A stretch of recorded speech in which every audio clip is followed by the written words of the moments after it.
মানে রোদযুক্ত জায়গা যেটা ভালো হবে। হ্যাঁ, এখন সর্বশেষ আমাদের আম তো দেখলামই, ভালো লাগলো, দর্শকদেরও আশা করছি ভালো লাগবে। আমার ব্যক্তিগতভাবে খুবই ভালো লেগেছে, কারণ আসলে এত সুন্দর কালারের এত বড় আম, তার মানে হচ্ছে বাজারে চাহিদাটা কেমন হবে সেটা এখনই দর্শক বুঝতে পারছে। আমটা তো কয় ইঞ্চি, কত 10 ইঞ্চি, 8-9 ইঞ্চি, 8-9 ইঞ্চি এখন আছে, মিনিমাম তো আরো 4 থেকে 6 ইঞ্চি লম্বা, 4 থেকে 6 ইঞ্চি লম্বা।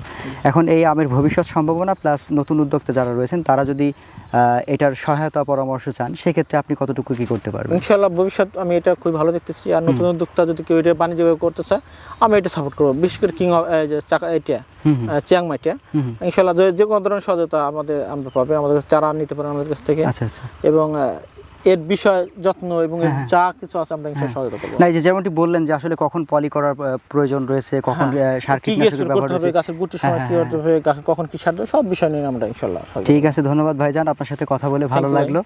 আপনার এবং আপনার কৃষি প্রজেক্টের জন্য শুভকামনা থাকবে। ধন্যবাদ ভাই, আপনাকে ধন্যবাদ। আপনার চ্যানেলের মাধ্যমে দর্শকদেরকে আমার সালাম জানাবো। আসসালামু আলাইকুম।